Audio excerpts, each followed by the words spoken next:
సుమన్ టీవీలో మీ personal and business promotions కోసం కింది నెంబర్కి కాంటాక్ట్ చేయండి. సుమన్ టీవీ నా పేరు వాణి. భీమవరం మండలంలో యనమదూరు గ్రామంలో కొలువై ఉన్న శ్రీ శక్తేశ్వర స్వామి ఆలయంలో ఉన్నాము. మరిన్ని విషయాలు లోపలికి తెలుసు.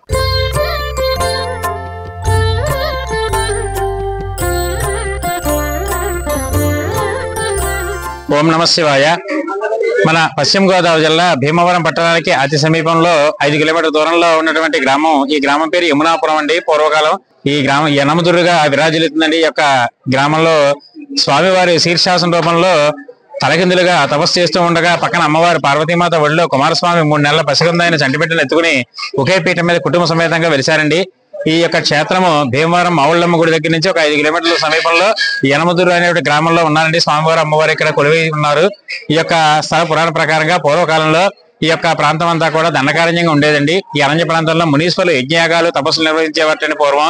వారి యొక్క తపస్సుకి సంబరాసురుడు అని చెప్పిన ఒక రాక్షసుడు అల్లకల్లోలం చేస్తూ భయభ్రాంతులు సృష్టించేవట.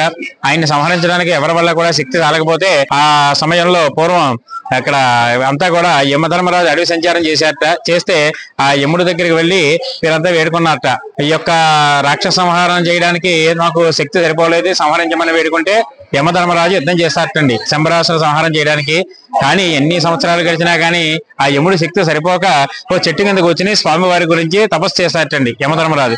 చేస్తే అప్పుడు ఆ కైలాసంలో స్వామి ఏ విధంగా ఉన్నాడంటే శీర్షాసన రూపం, అంటే తలకిందులుగా తపస్సు చేస్తూ ఉండగా ఆయన యొక్క తపస్సుకి ఎక్కడ భంగం కలుగుతుందా అని చెప్పిన అమ్మవారు ముందుగా కుమారస్వామి చంటిబిడ్డను ఆడిస్తూ ఉన్న అమ్మవారు తక్షణమే భూలోకంలోకి వచ్చి యమధర్మరాజు యొక్క తపస్సు మెచ్చి నీకు ఏ వరం కావాలో కోరుకున్నాయని అని చెప్పి అడిగితే అప్పుడు అమ్మవారిని అడుగుతాట, ఈ యొక్క రాక్షస సంహారం చేయడానికి శంబరాసుని వధించేటువంటి ఆ శక్తిని నాకు ప్రసాదించమని అడిగితే అమ్మవారు శక్తి అంశలోంచి ఒక శక్తిని ఇచ్చి వరాన్ని ఇచ్చి సంహరించమని వరమిస్తుందన్నమాట. ఆ సమయం అప్పుడు వెంటనే ఆ యమధర్మరాజు శంబరాసున సంహారం చేసి తిరిగి వచ్చి అమ్మ కార్యక్రమం దిగ్విజయంగా పూర్తయింది, కాకపోతే ఈ భూలోకంలో నాకంటూ ప్రత్యేకంగా ఒక దేవాలయం గానీ ఒక పూజ గానీ భక్తులు ఎవరు కూడా నా నామాన్నే స్మరించరు, నా పేరు కూడా భక్తులు స్మరించేటట్లుగా ఈ యొక్క భూలోకంలో నాకు ఒక ప్రత్యేకతను చాటుకునేలాగా నాకు ఏదైనా వరమయ్యమ్మా అని చెప్పని యమధర్మరాజు పార్వతీ అమ్మవారిని వేడుకున్నారట.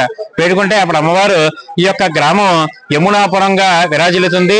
ఇక్కడ ఎవరైతే వచ్చి ఇక్కడ మమ్మల్ని దర్శిస్తారో వారికి ఎటువంటి అపమృత్యు దోషాలు, అనారోగ్యాలు, ఎటువంటి దీర్ఘకాలిక వ్యాధులు, ఎటువంటి అపమృత్యు దోషాలు గాని వారికి కోరిన కోరికలన్నా కూడా తక్షణమే నెరవేరుతాయని చెప్పని అమ్మవారు మనవిస్తుంది అనమాట. అందుచేత ఈ యొక్క పురానికి నీ పేరు నామకరణం చేస్తున్నానని చెప్పని యమునాపురం అని పేరు పెట్టింది అమ్మవారు. ఆ యమునాపురమే కాలక్రమంలో యమపురిగాను నేడు యనమదురుగాను విరాజిల్లుతుందండి. ఈ యొక్క క్షేత్రం చాలా పురాతనమైందండి. పంచారామ క్షేత్రాల కన్నా పురాతనమైన ఆలయం అండి ఇది.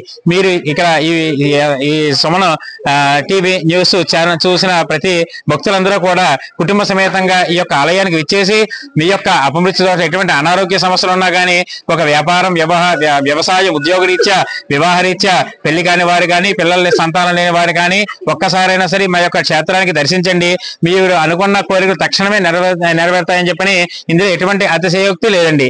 అలాగే ఈ యొక్క ఆలయ ప్రాంగణంలో వల్లి దేవసన సమేత సుబ్రహ్మణ్యేశ్వర స్వామి వారు సుబ్రహ్మణ్య షష్ఠి కళ్యాణ మహోత్సవం అన్న సమారాధన అత్యంత అంగరంగ వైభవంగా భక్తుల సహాయ సహకారాలతో జరుగుతుందండి.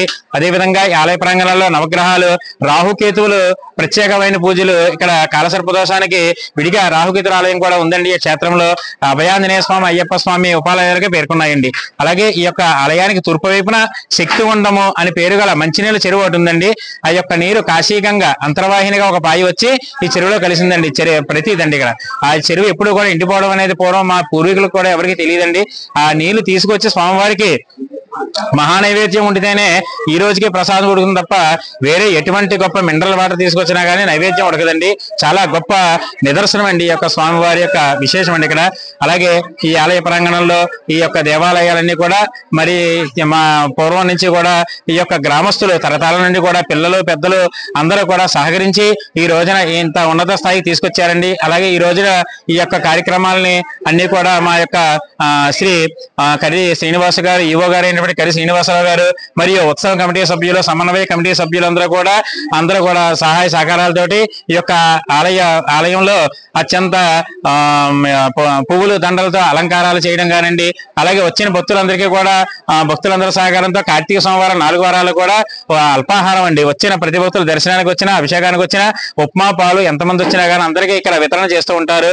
ఇదే విధంగా ఈ యొక్క ఆలయాన్ని మరింత అభివృద్ధి పథంలో మీ యొక్క సహాయ సహకారాలతో మరింత ముందుకు ముందుకు తీసుకెళ్లారని చెప్పని మనం చేస్తున్నామండి. అందరూ కూడా ఒక్కసారి అయినా సరే ఈ యొక్క ఆలయాన్ని దర్శించండి, తరించండి. సర్వే జనాః సుఖినో భవంతు.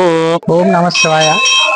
పశ్చిమ గోదావరి జిల్లా భీమవరం మండలం యనమదూరు గ్రామంలో చేసింది శ్రీ పార్వతీ సమేత శక్తేశ్వర స్వామి దేవస్థానం పురాతనమైన దేవాలయం అండి. ఈ మధ్యకాలంలో దీన్ని బాగా అభివృద్ధి చేయడం జరిగింది, గ్రామస్తుల సహకారంతోనూ మరియు కమిటీ వారితోనూ అందరితోనూ. అలాగే ఈ దేవస్థానంలో ముఖ్యంగా కార్తీక మాసం, సుబ్రహ్మణ్య షష్ఠి మరియు శివరాత్రి కూడా అత్యంత వైభవంగా జరుగుతుందండి.